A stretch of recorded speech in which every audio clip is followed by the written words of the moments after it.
चलिए, पॉलिटी में हम एक कदम और आगे बढ़ते हैं। संविधान की इस विकास यात्रा में आज हम इलेक्शन कमीशन की सीरीज़ का लास्ट लेक्चर कवर करेंगे। पिछले लेक्चर में हमने आपके साथ बहुत से मुद्दे चर्चा किए, जिसमें चीफ इलेक्शन कमिश्नर और अदर इलेक्शन कमिश्नर्स की सर्विस कंडीशन के बारे में हमने चर्चा की, उनकी अपॉइंटमेंट्स के बारे में चर्चा की, उनकी पावर्स के बारे में चर्चा की और क्या है इलेक्शन कमीशन का लोकतंत्र को बचाने में एक अहम रोल। इन सब बातों पे चर्चा की और इस बात पे छोड़ दिया कि 2020 में मार्च महीने में सुप्रीम कोर्ट ऑफ इंडिया ने एक पीआईएल को एंटरटेन किया, जिस पीआईएल में ये कहा गया कि एक कमेटी या कॉलेजियम बनाई जाए जिसके तहत चीफ इलेक्शन कमिश्नर और अदर इलेक्शन कमिश्नर्स की अपॉइंटमेंट हो। ये वहाँ पर बात कही गई। उसी प्रक्रिया से आज हमें आगे बढ़ना है। चीज़ों को और भी बेहतरी से आज हम समझेंगे अलग अलग पहलुओं से। मेन एस्पेक्ट है अपॉइंटमेंट का यहाँ पर, तो इस चीज़ को समझना बहुत ज़रूरी है। देखिए, फ़िलहाल अपॉइंटमेंट का एस्पेक्ट ये है इलेक्शन कमीशन का कि किसी तरह की कोई भी क्वालिफ़िकेशन कॉन्स्टिट्यूशन मेंशन नहीं करता है। No qualification. कन्वेंशंस हैं, जिन कन्वेंशंस यानी कि अब तक का एक रिवाज बना हुआ है, जिसके बेसिस पे ये है कि सेक्रेटरी लेवल से नीचे का पर्सन अपॉइंट ना किया जाए, जो कि नेशनल लेवल सर्विसेज से सेलेक्ट हुए कैंडिडेट्स हैं। उसमें जो सेक्रेटरी लेवल के पर्सन हैं उनसे नीचे के लोगों को अपॉइंट ना किया जाए। अपॉइंटमेंट का यहाँ पर सिंपल तरीका ये रहता है कि प्राइम मिनिस्टर, यानी कि आप कह लीजिए कैबिनेट जिसका भी नाम सजेस्ट कर देता है, बेसिकली यहाँ पर प्राइम मिनिस्टर महत्वपूर्ण है, जिसका नाम सजेस्ट कर देता है या कर देते हैं टू द प्रेसिडेंट, फिर प्रेसिडेंट उसे chief election commissioner and other election commissioners के तौर पर अपॉइंट कर देते हैं। ये प्रक्रिया अब तक फॉलो हो रही है। इसी में ये कहा जाता है कि परिवर्तन लाने ज़रूरी हैं और उन्हीं परिवर्तनों की आज हमें बात करनी है। देखिए, मेन एस्पेक्ट यहाँ पर ये है कि डेमोक्रेसी, जिसके बारे में सुप्रीम कोर्ट अपनी कई जजमेंट्स में ये कह चुका है कि वो बेसिक फीचर का पार्ट है कॉन्स्टिट्यूशन की, बेसिक फीचर थ्योरी का, कॉन्स्टिट्यूशन के बेसिक फीचर का, बेसिक स्ट्रक्चर का। और डेमोक्रेसी एक ऐसा एलिमेंट है हमारे कॉन्स्टिट्यूशन के तहत, लोकतंत्र के तहत, जिसका अर्थ ये है कि उसे कभी भी अलग नहीं किया जा सकता इंडियन पॉलिटिकल सिस्टम से। डेमोक्रेसी एक तरह से हमारा एक सिद्धांत भी है जो हमने माना, फाउंडिंग प्रिंसिपल है कॉन्स्टिट्यूशन का। और डेमोक्रेसी एक पॉलिटिकल सिस्टम भी है कंट्री में कि गवर्नमेंट्स जो रन होंगी वो भी डेमोक्रेटिक मैनर में ही रन होंगी। तो इसलिए फिर जो इलेक्शन होते हैं अलग अलग बॉडीज़ के, उनके बॉडी के जो पोजीशन होल्डर्स हैं और जो सिलेक्शंस होते हैं, उसके विषय में भी ये कहा जाता है कि वो भी डेमोक्रेटिक मैनर में होने चाहिए। डेमोक्रेसी एक बहुत बड़ा शब्द, जिसके बहुत सारे मायने हैं जो हमने अलग अलग मायनों में समझाए हैं आपको। मेन एस्पेक्ट ये है कि इसके तहत एक सरकार दी जाती है और ये सरकार जनता के कंसेंट से आती है। वो कंसेंट अज्यूम नहीं किया जाता, वो कंसेंट लोग रियल सेंस में एक्सप्रेस करते हैं और वो कंसेंट एक्सप्रेस हो सके इसके लिए पीरियोडिकली ये एक्सप्रेशन लिया जाता है लोगों का, जैसे हम इलेक्शन कहते हैं। और वो एक्सप्रेशन लेने का काम, वो कंसेंट एक्सप्रेस कराने का काम इलेक्शन कमीशन के पास है। डेमोक्रेसी, जिसके बारे में भीमराव अंबेडकर कहते थे, government for the people, of the people, by the people, यही डेमोक्रेसी की डेफिनेशन भी है। फॉर द पीपल कि जो रूलर है और जो सब्जेक्ट है वो उन्हीं लोगों में से हैं, लोग खुद ही रूलर हैं, खुद ही सब्जेक्ट हैं और सभी पर कानून एक सा लागू होता है, इक्वलिटी बिफोर लॉ है। यही है government of the people, government for the people. Second aspect government by the people, कि जो भी 18 बरस के ऊपर के सारे लोग हैं उन सब के द्वारा वोट डाल करके एक सरकार बनाई जाती है, तो ये सबकी सहभागिता से बनती है। That is government by the people. Government for the people, मैंने जो पहले बताया वो गवर्नमेंट ऑफ द पीपल था, कि जनता ही रूलर है, जनता ही सब्जेक्ट भी है, और इक्वलिटी बिफोर लॉ है।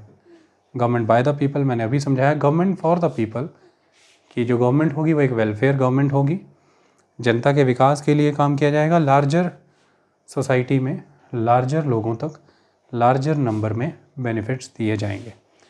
यही है एक डेमोक्रेटिक सिस्टम। ये बहुत बड़ी चीज़ है, इसी के तहत देश पहचाना जाता है। इसे इंश्योर कराने में एक अहम भूमिका निभाती है संविधान के तहत आने वाली संस्था, दैट इज़ चुनाव आयोग। अब यहाँ पर अपॉइंटमेंट के इशू को ज़रा इस कॉन्टेक्स्ट में समझें। इंडिया में इलेक्शन कमीशन को कॉन्स्टिट्यूशनल बॉडी के तौर पर जन्म दिया। इसका अर्थ क्या है? देखिए, देश में एक संविधान हमने बनाया जो कि लोगों के द्वारा बनाया गया। लोगों ने एक कॉन्स्टिट्यूएंट असेंबली को चुना, एक संविधान सभा को, और उस कॉन्स्टिट्यूएंट असेंबली ने कॉन्स्टिट्यूशन बनाने का काम किया। यही कॉन्स्टिट्यूशन आने वाले देश को गवर्नमेंट देता है, गवर्नमेंट का स्ट्रक्चर देता है, उसका फंक्शन देता है, पावर देता है, रिस्पॉन्सिबिलिटीज़ देता है। यही कॉन्स्टिट्यूशंस वो आइडियल्स भी देता है, वो प्रिंसिपल्स भी देता है जो देश को फॉलो करने हैं, देश की सरकारों को फॉलो करने हैं। तो ये कॉन्स्टिट्यूशन एक बहुत ही कॉम्प्रिहेंसिव डॉक्यूमेंट है, ये basic law of the land है, जिसमें आने वाले प्रावधानों को हम कॉन्स्टिट्यूशनल लॉ भी कह देते हैं। अब मेन एस्पेक्ट ये है कि इसी कॉन्स्टिट्यूशन से गवर्नमेंट आती है, और यही कॉन्स्टिट्यूशन अपने आइडियल्स, अपने प्रिंसिपल्स को जीवंत रखने के लिए कुछ इंडिपेंडेंट इंस्टीट्यूशंस भी देता है, परमानेंट इंस्टीट्यूशंस, ऑटोनॉमस इंस्टीट्यूशंस भी देता है, जो गवर्नमेंट यानी कि एग्जीक्यूटिव की इंटरफेरेंस से बचे रहें, जो गवर्नमेंट को लेजिटिमेट बनाते हैं, जो इंस्टीट्यूशंस जो गवर्नमेंट की फंक्शनिंग को रेलेवेंट बनाते हैं लोगों के लिए, जो गवर्नमेंट को कॉन्स्टिट्यूशनल प्रोविजंस पे चलने के लिए मजबूर करते हैं, जो गवर्नमेंट को भी खुद भी लॉ अबाइडिंग बनाते हैं, और जो गवर्नमेंट को गुड गवर्नेंस की और वेलफेयर की ओर लेकर के जाते हैं। देखिए, देश में एग्जीक्यूटिव जो है, सरकार है, जैसे कि हम गवर्नमेंट कह देते हैं, डेमोक्रेसी के सभी एस्पेक्ट्स पूरे करने के लिए ये अकेली मुकम्मल नहीं है। डेमोक्रेसी का जो पहला एस्पेक्ट है वो तो पूरा हो जाएगा, कोई बात नहीं, गवर्नमेंट ऑफ द पीपल, जनता ही शासक है, जनता ही प्रजा है, यानी कि जनता ने ही रिप्रेजेंटेटिव सिस्टम फॉलो करके अपने नुमाइंदों को वोट डाला है, वो जा कर के अब गवर्नमेंट में बैठ करके गवर्नेंस का काम कर रहे हैं, और वो लोग जनता में से ही हैं, बाय द पीपल। 18 साल के ऊपर के लोगों ने वोट डाला है, और हर कोई वोट डाल भी सकता है और कोई इलेक्शन में खड़ा भी हो सकता है। तो राइट टू इलेक्ट भी है, राइट टू बी इलेक्टेड भी है, आपके पास ये दोनों अधिकार हैं। हालांकि ये दोनों ही अधिकार फंडामेंटल राइट्स नहीं हैं, ये कोई ह्यूमन राइट्स नहीं है, ये दोनों ही कॉन्स्टिट्यूशनल राइट्स हैं। ये मैं आपको स्पष्ट कर दूँ, आर्टिकल 326 में कवर होते हैं, right to elect, right to be elected. तो ये कॉन्स्टिट्यूशनल राइट्स हैं, इस बात को समझ के चलिएगा। अब मेन एस्पेक्ट यहाँ पर यह आ जाता है कि इस गवर्नमेंट को फॉर द पीपल भी बनाए रखना है, वेलफेयर ओरिएंटेड भी बनाए रखना है, तो भी डेमोक्रेसी फुलफिल होगी जा कर के पूरी तरह से। जब तक ये फॉर द पीपल वाला एलिमेंट नहीं होगा तो डेमोक्रेसी तब भी फुलफिल नहीं हो पाएगी। ऑफ द और बाय द पीपल में तो इन ऑटोनोमस इंस्टीट्यूशंस का बहुत बड़ा रोल रहता ही है, जिसमें अभी मैं चर्चा के तौर पर जुडिशरी की बात करता हूँ और इलेक्शन कमीशन की बात करता हूँ, लेकिन फॉर द पीपल में इनकी भूमिका बहुत अहम रहती है कि जो सरकार है वो एक वेलफेयर हो, वो वेलफेयर सोसाइटी बनाए, वेलफेयर लॉ मेकिंग हो, वेलफेयर ओरिएंटेड गवर्नेंस हो। उसके लिए उस सरकार को जनता के प्रति जवाबदेह बनाए रखना पड़ता है। गवर्नमेंट कभी भी एक्सेस में ना जाए, एक्सट्रीम्स ना करे, इस बात का ख्याल रखना पड़ता है। इसी के लिए गवर्नमेंट जहाँ से आती है, गवर्नमेंट के साथ साथ कॉन्स्टिट्यूशन ने कुछ इंडिपेंडेंट बॉडीज़ भी दे दी, जिसमें से आज हम एक बॉडी की बात कर रहे हैं, इलेक्शन कमीशन। तो जब हम इस कॉन्टेक्स्ट में बात करते हैं तो हमें इलेक्शन कमीशन गवर्नमेंट से अलग नज़र आता है, जो कि TN सेशन ने कहा भी था अपनी बात में कि मैं गवर्नमेंट ऑफ इंडिया के अंडर नहीं आता हूँ, मैं उसका पार्ट नहीं हूँ। गवर्नमेंट ऑफ इंडिया का जन्म जहाँ से होता है, जिस संविधान से होता है, भारत की राज्य की सरकारों का जन्म जिस संविधान से होता है, उसी संविधान से हमारा भी जन्म हुआ है, that is the election commission. तो कॉन्स्टिट्यूशन ने एक इलेक्शन कमीशन बनाया, इस बात को गौर करने योग्य है, ये बात गौर करने योग्य है। तो ये चीज़ काफ़ी ऑटोनॉमस बना देती है इलेक्शन कमीशन को, और ये करना ज़रूरी था ताकि गवर्नमेंट के इन्फ्लुएंसेस से इलेक्शन कमीशन बचा रहे, क्योंकि रिस्पॉन्सिबिलिटी इलेक्शन की है और government of the people by the people, ये दो चीज़ों को इंश्योर करने का काम इलेक्शन ही करते हैं, अगर वो डेमोक्रेटिकली कंडक्ट किए गए हैं तो, फ्री एंड फेयर मैनर में, इम्पार्शियल मैनर में। तो इलेक्शन के वाया डेमोक्रेसी को रियलाइज़ करना एक अहम भूमिका काम है जो कि इलेक्शन कमीशन को दिया गया है। तो इसे एक इंडिपेंडेंट बॉडी बनाया गया। उसी के तहत फिर आर्टिकल 324 के तहत इसे बहुत सी शक्तियाँ भी दी गई। लेकिन लोकतंत्र में ये भी सही है कि लोकतंत्र में जनता से ऊपर कोई नहीं हो सकता, जनता जनार्दन है, इस बात का ख्याल रखना है। तो इसको ख्याल में रखते हुए ये चीज़ है कि ये जो गवर्नमेंट है ये भी पॉपुलर गवर्नमेंट है, ये उसी पार्टी की बनी है जिस पार्टी को लोकसभा में मेजॉरिटी अचीव हुई है, यानी कि जो लोकसभा की टोटल स्ट्रेंथ है उस स्ट्रेंथ की मेजॉरिटी जो कि 552 पे रखी गई है, लेकिन मैक्सिमम स्ट्रेंथ 552 लोकसभा की, मौजूदा स्ट्रेंथ 545। ठीक है जी। 533 कैंडिडेट्स जो हैं वो स्टेट्स को जो कॉन्स्टिट्यूएंसीज एलोकेटेड है वहाँ से चुन करके आते हैं। 12 मेंबर जो हैं वो वो राज्यसभा कॉन्टेक्स्ट में 545 में से 543 जो हैं वो स्टेट्स को कॉन्स्टिट्यूएंसीज एलोकेटेड हैं वहाँ से चुन करके आते हैं, और 2 कैंडिडेट जो हैं वो एंग्लो इंडियन, तो 545 टोटल बनते हैं। तो ये आर्टिकल 324 के तहत हम ये भी नहीं कह सकते कि इलेक्शन कमीशन जनता के एम्बिट से बाहर चला जाए, क्योंकि ये जो सरकार भी बनेगी ये भी जनता के ही द्वारा बनाई गई है। चुनाव में वोट डाल करके जिस भी किसी पार्टी को लोकसभा की स्ट्रेंथ के मुकाबले मेजॉरिटी मिली है, जितनी लोकसभा की स्ट्रेंथ है उसका 50% से अबव मिला है, तो वही एग्जीक्यूटिव बनाती है, वही सरकार बनाती है। और फिर उसी सरकार को जिम्मेदारी दी गई है कि जो इलेक्शन कमीशन नाम की इंडिपेंडेंट बॉडी बनाई गई है, जो अपने इंस्टीट्यूशनल प्रिंसिपल्स के अकॉर्डिंग चलेगी, उस इलेक्शन कमीशन के अंदर जो पोर्टफोलियो होल्ड करेंगे, पोजीशन होल्ड करेंगे, that is chief election commissioner और इलेक्शन कमिश्नर, उनका अपॉइंटमेंट भी फिर सरकार ही करती है। सरकार यहाँ पर प्राइम मिनिस्टर जो हेड करते हैं कैबिनेट को या काउंसिल ऑफ मिनिस्टर को, और राष्ट्रपति जो कि head of the country, head of the state हैं, यूनियन एग्जीक्यूटिव के हेड हैं। तो इसलिए प्रेसिडेंट और प्राइम मिनिस्टर, तो प्राइम मिनिस्टर रेकमेंड करते हैं, प्रेसिडेंट रेटिफाई करते हैं, सैंक्शनिंग देते हैं और अपॉइंट कर देते हैं उस पर्सन को एज एन इलेक्शन कमीशन। ये भी इसलिए रखा गया प्रावधान कि देश को और देश की हर संस्था को जनता के प्रति और जनता के द्वारा ही नियुक्त किया हुआ स्थापित करना ज़रूरी है, ये बड़ी चीज़ है। तो इसके तहत फिर चीफ इलेक्शन कमिश्नर और इलेक्शन कमिश्नर की नियुक्ति गवर्नमेंट के ही द्वारा होती है। लेकिन ये बॉडी उस समय की जो गवर्नमेंट है, जिस पार्टी के द्वारा दी गई गवर्नमेंट है, उस गवर्नमेंट के वेस्टेड इंटरेस्ट को सर्व नहीं करेगी चुनाव में। ये बॉडी, अब ये जो लाइन समझाने जा रहा हूँ इसे ध्यान से समझें, ये बॉडी, इसके मेंबर्स सरकार के द्वारा किस लिए नियुक्त किए गए थे? क्योंकि इलेक्शन कमीशन के जो मेंबर्स हैं एट द एंड उनकी भी अकाउंटेबिलिटी देश की जनता के प्रति ही बनती है, और देश में जो सरकार है वो जनता के द्वारा चुने हुए तरीके से ही आई है। इस चीज़ को ध्यान में रखते हुए जो इलेक्शन कमीशन है उसके मेंबर्स की नियुक्ति देश की सरकार कर रही है, यानी कि एक तरह से देश की जनता कर रही है। तो एट द एंड पर्पस क्या था? चाहे गवर्नमेंट मेकिंग हो, चाहे चीफ इलेक्शन कमिश्नर या इलेक्शन कमिश्नर्स हों, पर्पस है जनता सुप्रीम है, सॉवरेनिटी लोगों के साथ है। तो ऐसे में इलेक्शन कमीशन का पर्पस क्या होगा? जो जनता है उसके अधिकारों की रक्षा करना, जिसमें कि लोकतंत्र एक अहम अधिकार है, और उस लोकतंत्र को रक्षित अगर संरक्षण प्रदान करते हैं आप, तो लोग स्वयं ही संरक्षित हो जाते हैं। तो इसलिए आप गवर्नमेंट द्वारा अपॉइंटेड भी हैं, फिर भी आप गवर्नमेंट के वेस्टेड इंटरेस्ट को सर्व नहीं करेंगे।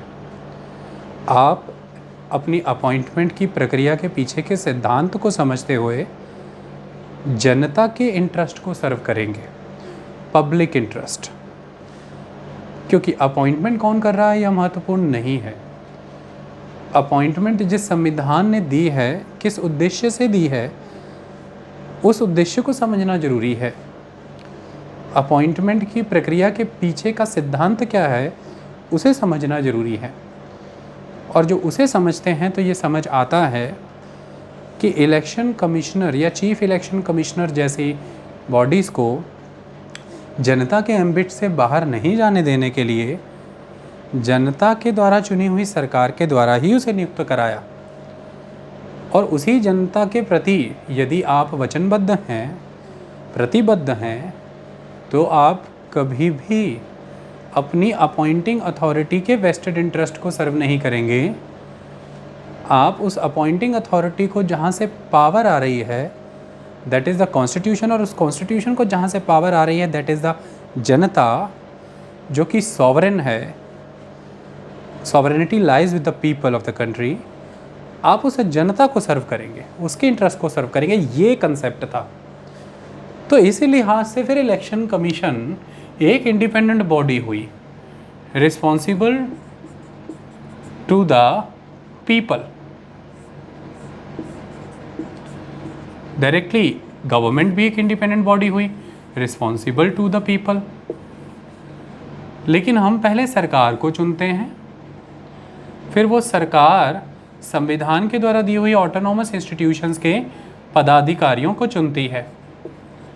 लेकिन इन एरोस को अगर ध्यान से देखें तो दोनों की अकाउंटेबिलिटी एस्पेक्ट किसके प्रति है? जनता के प्रति। सरकार जनता के प्रति आंसरेबल होती है, लोकसभा के प्रति एक रिस्पॉन्सिबल होकर के, कलेक्टिव रिस्पॉन्सिबिलिटी का सिद्धांत है। और इलेक्शन कमीशन जनता के प्रति रिस्पॉन्सिबल होता है आर्टिकल 324 की डायरेक्शन, सुपरिटेंडेंस, डायरेक्शन और control relative to the conduct of the election of the India के सिद्धांतों को फ्री एंड फेयर मैनर में खरा उतार के, इम्पार्शियल मैनर में चुनाव करा करके जनता के प्रति। तो जनता की जो एस्पिरेशन है, जनता का जो मैंडेट है, वही कैंडिडेट जीत करके सरकार में आए, ये इंश्योर करने की जिम्मेदारी इलेक्शन कमीशन की होती है। तो दोनों इसके प्रति जिम्मेदार होते हैं। ये महत्वपूर्ण कंसेप्ट है। इतनी कहानी समझ में आ गई आपको? अब यहाँ पर समस्या ये आ जाती है कि समय के साथ साथ होता ये है कि इलेक्शन कमीशन के बहुत से ऐसे कंडक्ट हैं जो संदेह पैदा करते हैं, संशय पैदा करते हैं कि जो जिम्मेदारियाँ इलेक्शन कमीशन को दी गई हैं, क्या इलेक्शन कमीशन उन जिम्मेदारियों को उस निष्पक्षता से, उस अखंडता से निभा पा रहा है कि नहीं, उस इम्पार्शियलिटी से और उस इंटीग्रिटी से उन्हें फुलफ़िल कर पा रहा है कि नहीं। इसके लिए मैं आपको बता देना चाहता हूँ कि लगभग 66 रिटायर्ड ब्यूरोक्रेट्स ऑफिसर्स ने 2019 के चुनाव के बाद राष्ट्रपति को लेटर भी लिखा और ये बताया कि इलेक्शन कमीशन ने मॉडल कोड ऑफ कंडक्ट की अवमानना करने पर भी बहुत से ऐसे कैंडिडेट्स को वो सजाएं नहीं दी या उनसे उस समय में डील नहीं किया जैसा करना बनता था। उसमें बार बार प्रधानमंत्री का जिक्र आता है, गृह मंत्री का जिक्र आता है, योगी आदित्यनाथ का जिक्र आता है, जो उन्होंने बयान दिए। जैसे प्राइम मिनिस्टर का एक भाषण था जिसमें उन्होंने ये लिखा था, राहुल गांधी के बारे में कहा था कि वो चुनाव वहाँ से लड़ रहे हैं जहाँ पर माइनॉरिटी मेजॉरिटी में है। वायनाड का जिक्र करते हुए उन्होंने ऐसा कहा। और फिर ये जिक्र आता है कि उन्होंने कहा कि देश का युवा वोट उन लोगों के पक्ष में डालेगा जिन्होंने देश के लिए जान गंवाई है, यानी कि आर्मी के विषय में हम बात कर रहे हैं, जबकि आर्मी एक डिफरेंट एंटिटी है। इसके बाद योगी आदित्यनाथ का बयान आता है, मोदी जी की सेना, उन्होंने इंडियन आर्मी को मोदी की आर्मी कह के पुकारा। फिर उनका अली और महाबली पर महाबली हनुमान, इसको लेकर के एक बयान आया। इस तरह के कई बयान आते रहे। ये बयान अभी हमें चर्चा नहीं करने, लेकिन इस पर ये आपत्ति जताई गई कि जो एक्शन लेना था इलेक्शन कमीशन को वो समय पर नहीं लिया गया। पहले तो इनकी वायलेशंस पर कॉल जो हुई वो बहुत लेट से हुई। अगर किसी तरह की पनिशमेंट अनाउंस करनी भी थी तो बहुत देर से की गई, वो भी तब जब सुप्रीम कोर्ट ने इंटरवेंशन किया उसमें कि भाई आप इसको टाइम बाउंड मैनर में सुनिए, अगर इस तरह की कंप्लेंट्स आ रही हैं और कोई कंडक्ट आपको एक्शन लेना है तो आप टाइमली लीजिए। दूसरी बात, बहुत से मामलों में एग्जम्पशन दे दिया गया प्रधानमंत्री को, गृह मंत्री को, जो कि शायद बाकी कैंडिडेट्स को वो एग्जम्पशन नहीं मिलता वायलेशन करने पर भी, लेकिन उनको दे दिया गया एग्जम्पशन। जैसे एक केस बताया गया था, मेरे ख्याल से ये केस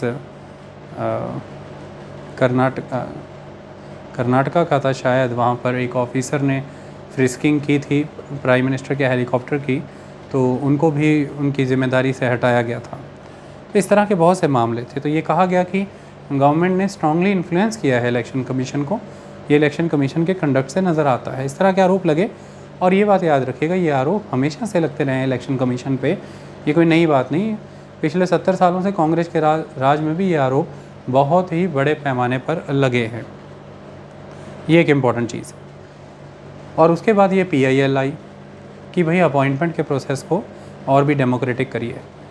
तो वहीं पर ये फिर सवाल आता है अपॉइंटमेंट का कि भाई मॉडल कोड ऑफ कंडक्ट की जो पालना होनी चाहिए वो क्यों नहीं हो पाती उस ढंग से।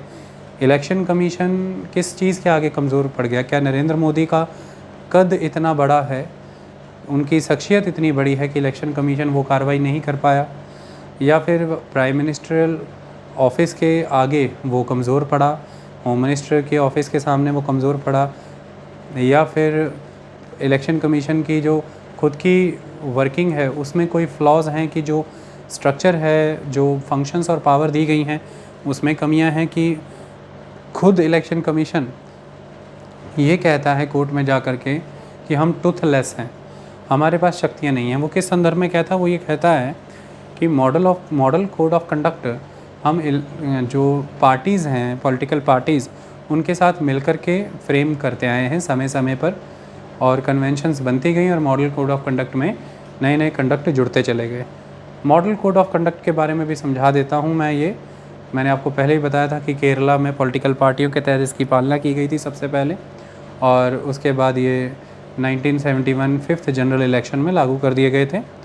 मॉडल कोड ऑफ कंडक्ट में यही होता है कि जिस दिन से नोटिफिकेशन इशू हो गया इलेक्शन का, उसके बाद से जो मिनिस्टर्स हैं या अदर ऑफिसर्स हैं वो किसी तरह की नए प्रोजेक्ट, नई फाइनेंशियल प्लान की घोषणा नहीं कर सकते हैं, किसी तरह का कोई नींव पत्थर, कोई फाउंडेशन स्टोन कहीं पर नहीं रख सकते हैं, किसी तरह की कोई नई वैकेंसीज़, रिक्रूटमेंट्स नहीं लेकर के आ सकते हैं।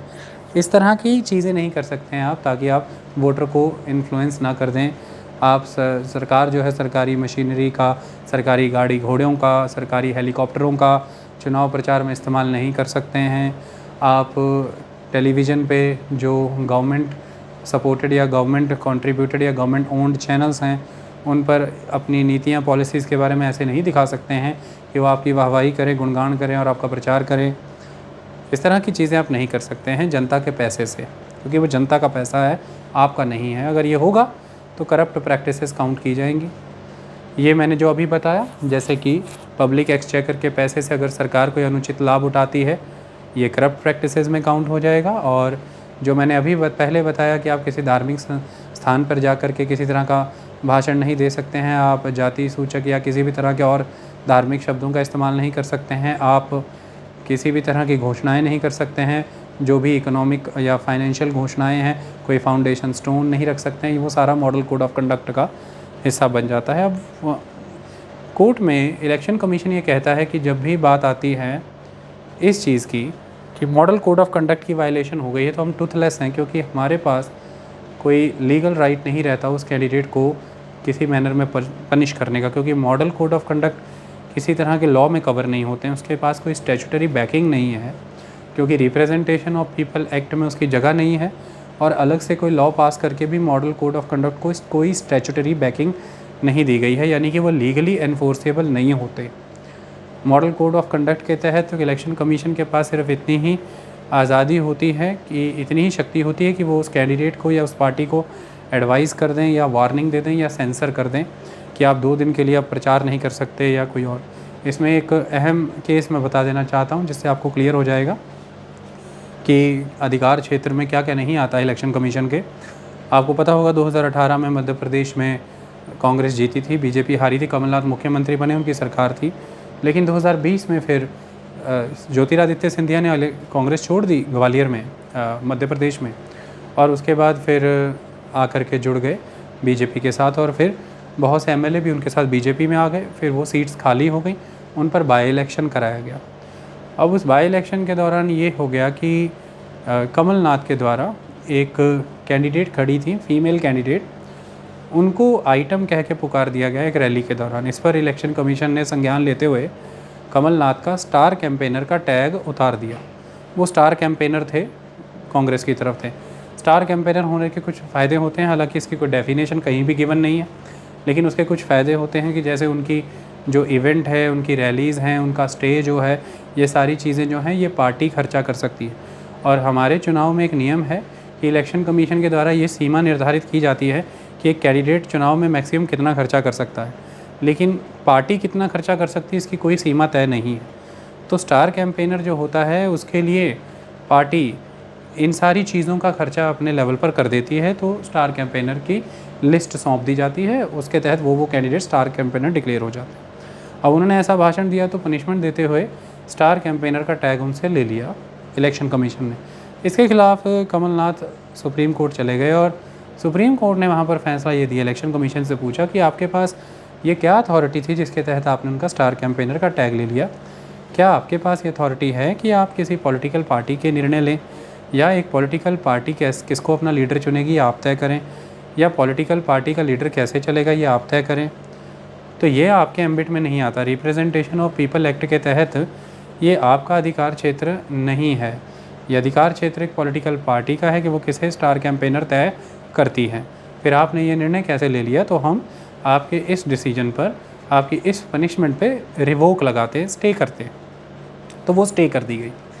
इस तरह से इलेक्शन कमीशन और भी मॉडल कोड ऑफ कंडक्ट की वायलेशन होने पर और भी बहुत सी पनिशमेंट्स देता रहा है, इस तरह से कि भाई कोई स्टार कैंपेनर नहीं रहता, या किसी को 2 दिन के लिए प्रचार रोक दिया जाता है, चुनाव प्रचार, किसी का 3 दिन के लिए चुनाव प्रचार रोक दिया जाता है कि आपको नहीं देना है, प्रचार नहीं करना है। इस तरह की चीज़ें होती हैं और कई बार वो कोर्ट जा कर के स्टे लगा दी जाती हैं, रिवोक करवा ली जाती हैं। तो मेन एस्पेक्ट ये है कि किसी तरह की लीगल इन्फोर्समेंट नहीं है मॉडल कोड ऑफ कंडक्ट की। आप उसके खिलाफ कोई फाइनेंशियल मॉनेटरी पेनल्टी नहीं लगा सकते हैं, कोई पनिशमेंट वैसे नहीं मिल सकती है। आप या तो एडवाइस करते हैं या वार्निंग देते हैं या सेंसर करते हैं कि कुछ दिन के लिए बोलने से रोक देते हैं, दैट्स इट। इस वजह से वो मॉडल कोड ऑफ कंडक्ट की पालना सही तरीके से होती नहीं और उन नियमों की फ्लाउटिंग चलती रहती है, और इससे चुनाव जो हैं वो बायस्ड होते नज़र आते हैं कई बार। किनके प्रति? जो जिनके पास मनी पावर है, जिनके पास मसल पावर है, जिनका बेस बहुत मजबूत है, उनके फेवर में। ये एक इम्पॉर्टेंट चीज़ है। तो उसी को लेकर के छवि पे उंगलियां उठती हैं चुनाव आयोग के, और फिर हर बार आरोप इस बात पर लगता है कि अपॉइंटमेंट का प्रोसीजर करेक्ट नहीं है, इनका अपॉइंटमेंट सेटलमेंट करिए। जब तक अपॉइंटमेंट इस तरह से प्रधानमंत्री के द्वारा रिकमेंडेशन दे करके राष्ट्रपति के द्वारा होता रहेगा, तब तक जो गवर्नमेंट की अथॉरिटीज़ हैं, प्राइम मिनिस्टर, होम मिनिस्टर, उनके वेस्टेड इंटरेस्ट सर्व होते रहेंगे। This process is not correct. हालांकि TN सेशन के समय में इस चीज़ को ऑपोजिट करके भी दिखाया गया, लेकिन बाय एंड लार्ज ये छवि बनी रहती है। और मैं आपको बता दूं कि खुद इलेक्शन कमिश्नर्स जो रिटायर्ड हैं और चीफ इलेक्शन कमिश्नर्स जो हैं, वो इस तरह की रिकमेंडेशंस दे चुके हैं कि भाई आप अपॉइंटमेंट के प्रोसेस को स्ट्रीमलाइन करिए। ये पिटीशन यहाँ पर है, और इस बार जो पिटीशन आई उसमें ये कहा है कि एक कॉलेजियम, एक कमेटी द्वारा नाम सुझाया जाए जिसमें ये प्रधानमंत्री हों, जिसमें चीफ जस्टिस ऑफ इंडिया हों, और लीडर ऑफ द ओपोजिशन या largest single party in the Lok Sabha. Opposition में जो लार्जेस्ट सिंगल पार्टी हो या जो leader of the opposition party हो इन द लोकसभा।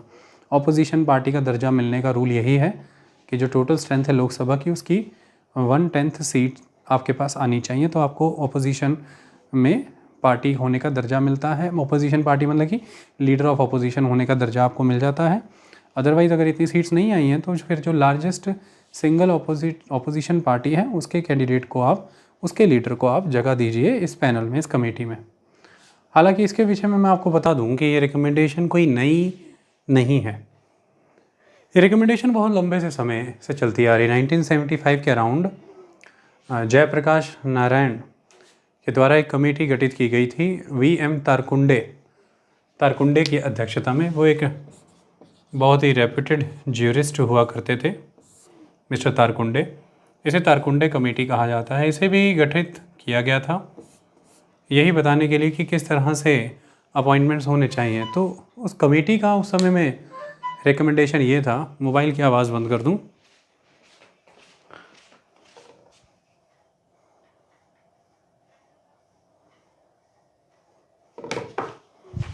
कमेटी का उस समय में रिकमेंडेशन ये था कि जो अपॉइंटमेंट है वो एक कमेटी द्वारा होना चाहिए। उस कमेटी में कौन कौन हो, उसमें प्रधानमंत्री हो, उसमें लीडर ऑफ द ऑपोजिशन हो, उसमें deputy chairman of the Rajya Sabha हो, उसमें स्पीकर ऑफ द लोकसभा हो, उसमें जज ऑफ द सुप्रीम कोर्ट हो nominated by the chief justice of India, और उसमें लॉ मिनिस्टर हो, यानी कि सरकार की तरफ से जो आ रहे हैं 2 लोग, प्राइम मिनिस्टर और लॉ मिनिस्टर। पार्लियामेंट में से जो आ रहे हैं 2 लोग, that is the deputy chairman of the Rajya Sabha and speaker of the Lok Sabha. Judiciary की तरफ से आ रहे हैं जज ऑफ द सुप्रीम कोर्ट और जज of the supreme court, law minister, Rajya Sabha deputy chairman, speaker, prime minister, इन सब सदस्यों से मिल करके और ऑपोजिशन की तरफ से आ रहे हैं leader of the opposition party, that is the leader of the Lok Sabha, leader of the opposition of the Lok Sabha. इन सदस्यों से मिल करके एक पैनल बने, एक कमेटी बने। वो जिस नाम को रिकमेंड करें उसे आप चीफ इलेक्शन कमिश्नर नियुक्त करिए। इसमें मैं आपको ये बता देना चाहता हूँ कि कॉन्स्टिट्यूएंट असेंबली की डिबेट्स में भी इस पर चर्चा हुई, और कॉन्स्टिट्यूएंट असेंबली की डिबेट में एक प्रपोजल ये भी आता है कि जो चीफ इलेक्शन कमिश्नर का अपॉइंटमेंट है वो कुछ इस तरह से हो कि वो अपॉइंटमेंट प्राइम मिनिस्टर के रिकमेंडेशन से हो और उसे प्रेसिडेंट ही अपॉइंट करें, लेकिन प्राइम मिनिस्टर उस पर्सन का नेम रिकमेंड करें जिस पर्सन के ऊपर लोकसभा और राज्यसभा की जॉइंट सिटिंग करा करके 2/3 मेंबर जिसके फेवर में रेजोल्यूशन पास करें, उस पर्सन का नेम प्राइम मिनिस्टर रिकमेंड करे प्रेसिडेंट को और उसे अपॉइंट किया जाए as a chief election commissioner. Constituent assembly की डिबेट में यहाँ तक प्रोविज़न रखे गए थे, लेकिन संविधान बनाने वालों ने अंततः ये जिम्मेदारी देश की सरकारों पर छोड़ी, यानी कि देश को एक इलेक्शन कमीशन दे दिया गया है इंडिपेंडेंट, जिसको सभी तरह के सेफगार्ड्स भी प्रोवाइड किए गए हैं। चीफ इलेक्शन कमिश्नर होंगे, इलेक्शन कमिश्नर होंगे, ये आर्टिकल 324 में बता दिया गया, लेकिन कितने नंबर होंगे इलेक्शन कमिश्नर्स के और कब कब अपॉइंट किए जाएंगे ये छोड़ा गया राष्ट्रपति पे। एक प्रोविज़न दे दिया गया, एक मैंडेट दे दी गई। एक प्रोविज़न दे दिया दैट इज़ कि इलेक्शन कमिश्नर होंगे, चीफ इलेक्शन कमिश्नर होगा, और एक मैंडेट दे दी कि कितने होंगे, कब होंगे, ये आप तय करेंगे। दूसरी तरफ ये दे दिया गया कि जो चीफ इलेक्शन कमिश्नर है और उस इलेक्शन कमिश्नर्स हैं उनके अपॉइंटमेंट प्रेसिडेंट करेंगे, और एक मैंडेट दे दी गई कि इनके अपॉइंटमेंट के रिलेटेड जो लॉ है वो पार्लियामेंट बनाएगी। तो ये मैंडेट पार्लियामेंट को दे दिया गया कि आप इसे तय करें। लोकतंत्र में उस समय के क्या परिस्थितियां हैं, क्या आवश्यकताएं हैं देश की, उनको ध्यान में रखते हुए पार्लियामेंट की विजडम पे रिलाई किया गया कॉन्स्टिट्यूशन मेकर के द्वारा कि आप ये तय करें कि किस मैनर में उनका अपॉइंटमेंट होगा। लेकिन ये मैंडेट गिवन है, ये मैंडेट दिया गया है पार्लियामेंट को, और पार्लियामेंट ने इस मैंडेट को अभी तक फुलफ़िल नहीं किया। ये है समस्या का कारण। तो कॉन्स्टिट्यूएंट असेंबली के समय से ही ऐसी बातें हैं कि अपॉइंटमेंट इस प्रक्रिया के तहत हो जिसमें लार्जर पार्टिसिपेशन हो लोगों का अपॉइंटमेंट पैनल में अपॉइंटमेंट के प्रोसेस के दौरान। लेकिन उस समय में तारकुंडे कमेटी की रिकमेंडेशन उस समय की मौजूदा सरकार ने नहीं मानी। 15 साल समय आगे बढ़ा, बाद में दिनेश गोस्वामी कमेटी, मैंने आपको पहले भी बताया 1990 में बनी, इलेक्टोरल रिफॉर्म्स को लेकर के उन्होंने भी रिकमेंडेशंस दी, और वो भी हमने चर्चा की है कि कमेटी के द्वारा अपॉइंटमेंट हो और उस कमेटी में प्राइम मिनिस्टर हो, ये उन्होंने रिकमेंडेशन दी थी, चीफ जस्टिस ऑफ इंडिया हो और लीडर ऑफ द ऑपोजिशन हो। In the Lok Sabha. लेकिन उसके बाद बिल भी लाया गया राज्यसभा में, उसमें अलग मेंबर्स प्रपोज किए गए अपॉइंटमेंट के लिए, वो भी हमने पिछले लेक्चर में चर्चा किया है।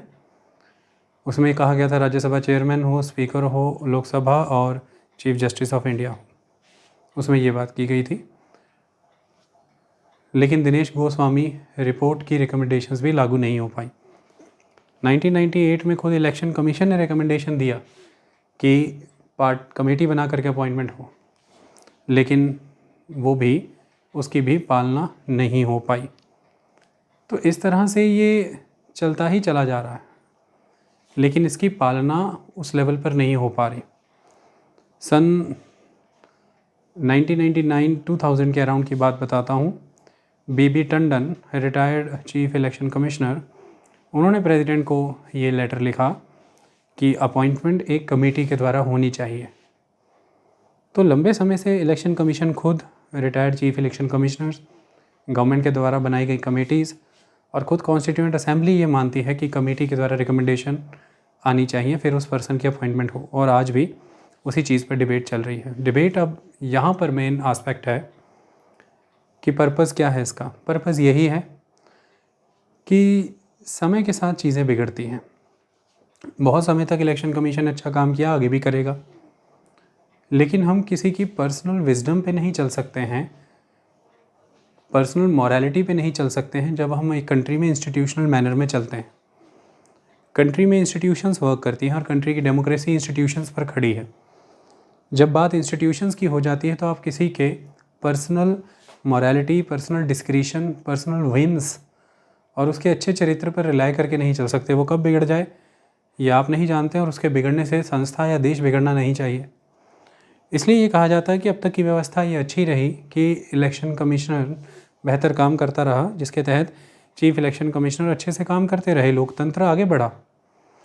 इसमें बहुत सी चीज़ें हैं, जैसे मैं आपको बता देना चाहता हूँ कि ये चीफ इलेक्शन कमिश्नर के द्वारा होल्ड की जाने वाली पोस्ट की गरिमा ही थी कि इलेक्शन कमीशन ने इतना बेहतर किया, हर लेवल पर प्रोटेक्शंस दी गई मार्जिनलाइज्ड सेक्शन से बिलोंग करने वाले मेंबर को, SC ST को रिजर्वेशन दिया गया।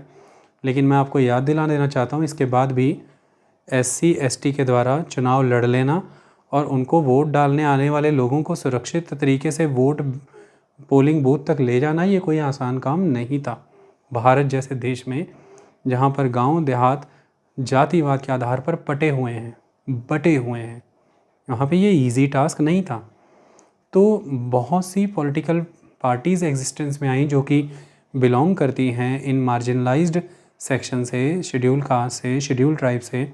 बहुजन समाजवादी पार्टी का उदाहरण आपने देखा, उनका एग्जिस्टेंस में आना, बड़े पोर्टफोलियोज़ तक पहुंचना, देश की लेजिस्लेटिव और डिसीजन मेकिंग विंग्स में चीफ मिनिस्टर तक की पोजीशंस तक आना, ये इस बात को प्रमाणित करता है कि इलेक्शन कमीशन ने फ्री एंड फेयर मैनर में इलेक्शन कराने में बहुत से कीर्तिमान स्थापित किए हैं। लोगों को शिक्षित करना चुनाव के विषय में, पोल परसेंटेज को बढ़ाना, ज़्यादा से हर 2 किलोमीटर के क्षेत्र तक पोलिंग बूथ बनाना, लोगों को वोट वाले दिन वहाँ तक ले करके आना, उस दिन छुट्टी डिक्लेयर कराना, ये सारे बहुत बड़े काम हैं। महिलाओं को प्रोत्साहन देना, उन्हें आगे बढ़ाना।